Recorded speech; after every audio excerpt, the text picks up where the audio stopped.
இறைவா, நீயே அனைத்தும். இறைவா, நீ நன்றாக இருக்க வேண்டும். ஈரேழு உலகத்தையும் காத்தருளக்கூடிய ஆதிப்பகவான் ஈசனார் பொற்கமலத்தை பணிந்து இந்த பதிவினை வெளியிடுகின்றோம். வணக்கம். இன்னைக்கு நாம ஒரு ஆழமான அலசலுக்கு எடுத்துக்கிட்ட ஆதாரம் சித்தன் அருள் வலைப்பதிவு. அதுல பதிவு எண் 1002. இது மிகவும் மரியாதைக்குரிய அன்புடன் கொங்கண சித்தர் அருளிய ஒரு பொதுவாக்கு.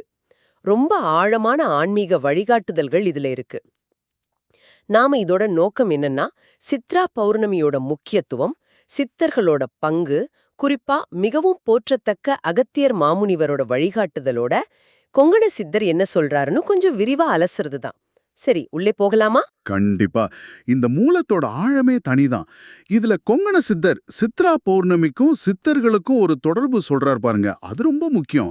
அதுவும் மிகவும் போற்றத்தக்க அகத்தியர் மாமுனிவரோட வழிகாட்டுதல், அவரோட சூட்சும பிரசன்னம், அதாவது அவர் கண்ணுக்கு தெரியலனாலும் அவரோட சக்தி எப்படி வேலை செய்யுது, அதை பத்தின குறிப்புகள்லாம் கவனிக்க வேண்டியது.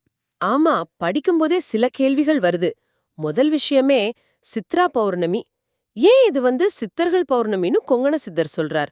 நாம பொதுவா சித்ரகுப்தனோட இதை தொடர்பு படுத்துவோம். நல்ல கேள்வி கேட்டீங்க. கொங்கண சித்தர் பார்வையில இந்த நாள் சித்தர்களோட ரொம்ப ஆழமா கனெக்ட் ஆயிருக்கு. அவர் என்ன சொல்றாருன்னா, இந்த பௌர்ணமி அன்னைக்கு சித்தர்கள், அதாவது ஆன்மீகத்துல ரொம்ப உயர்ந்த நிலைக்கு போனவங்க, பல சித்தி பெற்ற ஞானிகள், அவங்க கடுமையான தவத்துல இருப்பாங்களாம். தவத்திலையா? எதுக்காக? எதுக்குன்னா, இந்த உலகத்துல அடுத்து என்ன நடக்க போகுது, நல்லது கெட்டது எல்லாத்தையும் அவங்க தவ வலிமையால உணர்வாங்களாம். அதனால இது அவங்களுக்குரிய ஒரு பௌர்ணமியா அவர் பாக்குறாரு. ஓ, அப்படியா? சுவாரஸ்யமா இருக்கே. அப்போ இந்த சித்தர்கள் எல்லாம் எங்க தவம் செய்வாங்க? நம்மளால பார்க்க முடியுமா அவங்கள? மூலத்துல சொல்ற மாதிரி அண்ணாமலை மாதிரி புண்ணிய மலைகள்ல முக்கியமான இடங்கள்ல சித்தர்கள் இருப்பாங்க, தவம் செய்வாங்கன்னு கொங்கண சித்தர் சொல்றாரு. ஆனா இது அவங்களுக்காக மட்டும் இல்ல, உலகத்துல இருக்கிற எல்லா ஜீவராசிகளோட நல்லதுக்காகவும் உலகத்தோட போக்க சரி பண்ணவும் அவங்க தவம் செய்வாங்க. இது ஒரு இடத்துல மட்டும் இல்ல, பல இடங்கள்ல நடக்கும். ஆனா சாதாரண கண்ணுக்கு அவங்கள பாக்குறது கஷ்டம். அவங்க சக்தி அங்க இருக்கும். சரி, இங்க ஒரு முக்கியமான பாயிண்ட் சொல்றாரு கொங்கண சித்தர். அது கொஞ்சம் ஆச்சரியமாவும் இருக்கு. அதாவது, இந்த சித்தர்கள் பௌர்ணமி அன்னைக்கு நாம செய்யற சாதாரண பரிகாரங்கள் இல்லனா மும்மூர்த்திகள் கிட்ட நேரடியா வேண்டிக்கிறது கூட உடனடியா பலன் தராதுன்னு சொல்றாரே, இது எப்படி? கடவுள்கிட்ட வேண்டினா பலன் கிடைக்காதா? அது மேலோட்டமா பார்க்க அப்படிதான் தோணும். ஆனா அவர் என்ன சொல்ல வராருன்னு கொஞ்சம் ஆழமா பார்க்கணும். அவர் கடவுள்களை குறைச்சு மதிப்பிடல. அவர் சொல்றது என்னன்னா, அந்த மூர்த்திகளே கூட ஒருத்தரோட தலைவிதியை மாத்தணும்னு நினைச்சா யாருக்கு அதை செய்வாங்கன்னா, யாருக்கு? சித்தர் வழியில தீவிரமா நம்பிக்கை வச்சு போறவங்களுக்கு செய்வாங்களாம். ஏன்னா அந்த குறிப்பிட்ட நாள் சித்ரா பௌர்ணமி, அது சித்தர்களோட ஆதிக்கத்துக்கு உட்பட்ட நாள் மாதிரி அவர் சொல்றார்.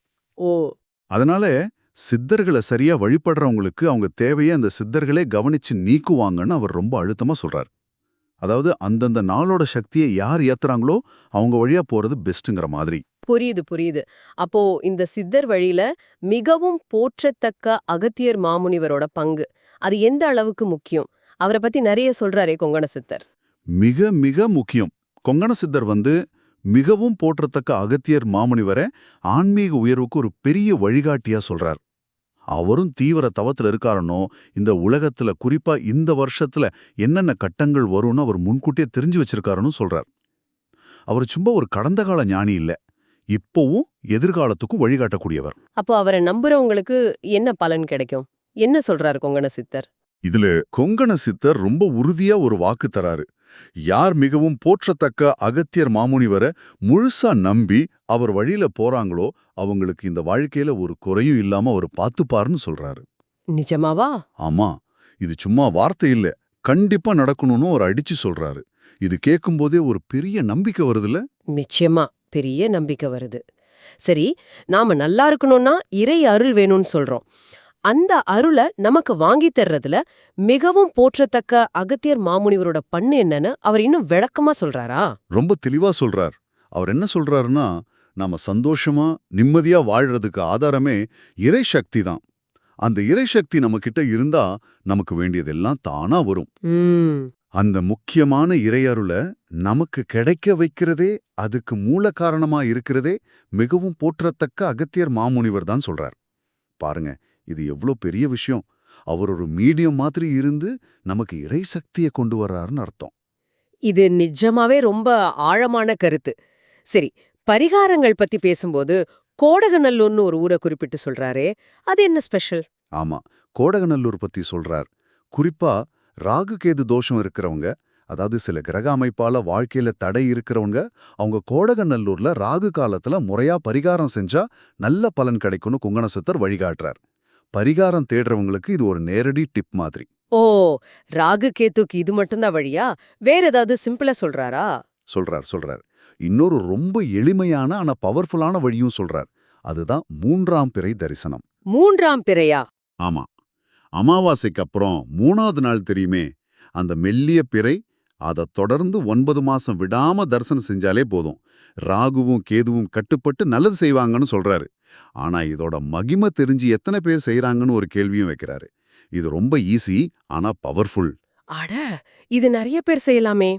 சரி, இதுக்கு நடுல பெருமாள் அடிக்கடி கோடகநல்லூருக்கு வரதா கொங்கண சித்தர் பார்த்ததா சொல்றாரே, அது என்ன விஷயம்? அதுவும் ஒரு இன்ட்ரெஸ்டிங்கான குறிப்பு. அவர் சொல்றாரு, பெருமாளே அடிக்கடி அந்த கோடகநல்லூருக்கு வந்து உட்கார்ந்துடுவாராம்.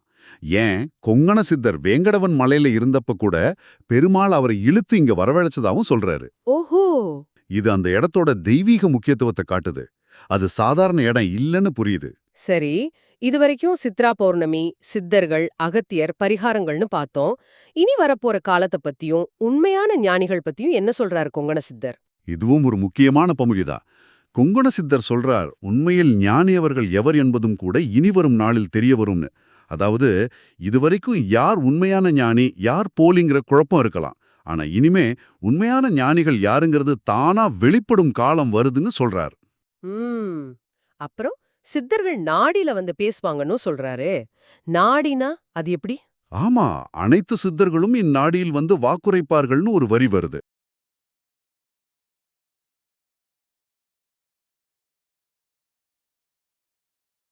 சோ, இனிமே சித்தர்களோட வழிகாட்டுதல் இந்த மாதிரி நாடிகள் வழியா இன்னும் அதிகமா கிடைக்கும்னு அவர் சொல்றத எடுத்துக்கலாம். தேடல் இருக்கிறவங்களுக்கு இது நல்ல விஷயம்.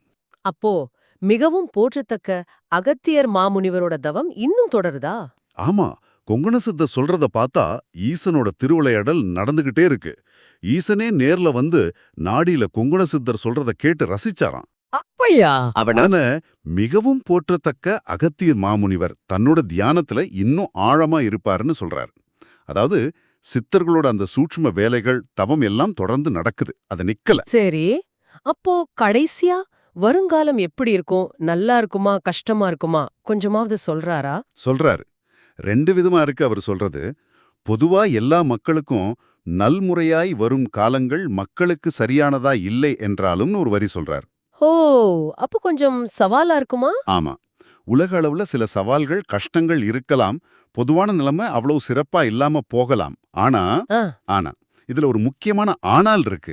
யார் மிகவும் போற்றத்தக்க அகத்தியர் மாமுனிவரை முழுசா நம்பி அவர் வழியில போறாங்களோ அவங்களுக்கு மட்டும் இது உயர்வான காலமா அமையும்னு மிக தெளிவா சொல்றார். அடேப்பா. அவங்களுக்கு எந்த குறையும் இல்லாம ஒரு சிறப்பான வாழ்க்கை அமையுங்கிறது உறுதி. இதுதான் அவர் கொடுக்கிற மிகப்பெரிய நம்பிக்கை. அப்பாடா, கேட்கும் போதே ஒரு பெரிய ஆறுதல், ஒரு நம்பிக்கை வருது. பொதுவா காலம் எப்படி இருந்தாலும் சரியான வழிகாட்டுதல புடிச்சுக்கிட்டா நல்லது நடக்குங்கிறது எவ்ளோ பெரிய விஷயம். மிகவும் போற்றத்தக்க கொங்கண சித்தர் மூலமா மிகவும் போற்றத்தக்க அகத்தியர் மாமுனிவர் கொடுக்கிற இந்த வழிகாட்டுதல நம்பிக்கை வைக்கிறது எவ்ளோ முக்கியம்னு இது காட்டுது. நிச்சயமா இந்த மாதிரி ஞான செய்திகளை கேட்கறதே ஒரு புண்ணியம்தான், ஒரு உத்வேகம் தருது. அதனால தான் இப்போ உங்ககிட்ட ஒரு முக்கியமான வேண்டுகோள் வைக்கிறோம். நீங்க கேட்ட இந்த அரிய தகவல்களை, அதாவது சித்தன் அருள் வலைப்பதிவுல பதிவு எண் 1002ல அன்புடன் கொங்கண சித்தர் அருளிய இந்த தெய்வீக செய்திகளை தயவு செஞ்சு உங்களுக்கு தெரிஞ்ச எல்லார்கிட்டயும் பகிர்ந்துக்கோங்க. சும்மா கேட்டுட்டு விட்டுடாதீங்க. உங்களுக்கு தெரிஞ்ச வாட்ஸ்அப் குழுக்கள், ஃபேஸ்புக், யூடியூப், மத்த சோஷியல் மீடியா எல்லாத்துலயும் இதை கொண்டு சேருங்க. ஆமா, இது ரொம்ப முக்கியம். ஏன்னா இது மாதிரி தெய்வீக ஞான செய்திகளை மத்தவங்களுக்கு சொல்றது, ஷேர் பண்றது சாஸ்திரங்கள்ல முதல் தர புண்ணியம்னு சொல்றாங்க. முதல் தர புண்ணியமா? ஆமா, நீங்க இதை ஷேர் பண்றதால இந்த ஞான ஒளி இன்னும் நிறைய பேருக்கு போக நீங்க ஒரு கருவியா இருக்கீங்க.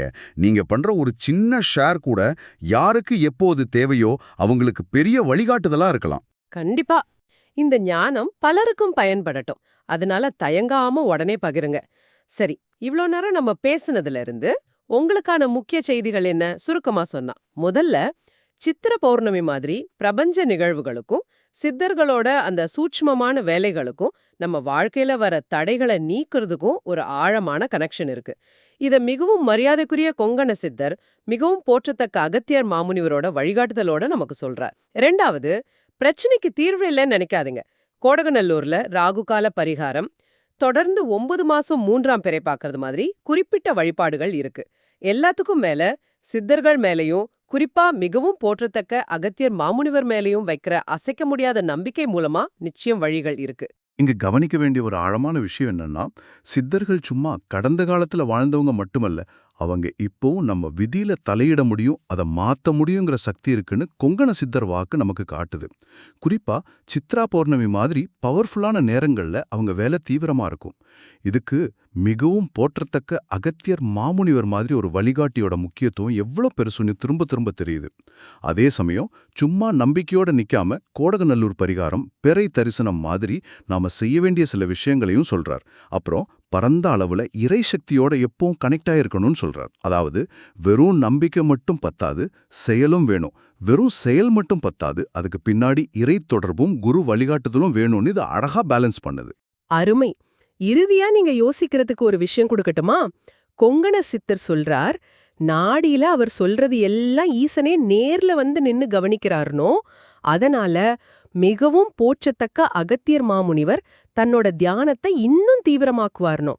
இப்படி கடவுளோட நேரடி கவனமும் சித்தர்களோட இந்த தொடர்ச்சியான தவமும் சேர்ந்து வரப்போற அந்த உயர்வான காலங்களை குறிப்பா அகத்தியரை நம்பி பின்பற்றவங்களுக்கு எப்படி உருவாக்கும், அதோட தாக்கம் எந்த அளவுக்கு இருக்கும், இதை நாம கொஞ்சம் ஆழமா யோசிச்சு பார்க்க வேண்டிய ஒரு விஷயம் இல்லையா?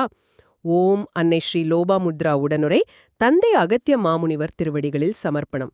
சர்வம் சிவார்ப்பணம்.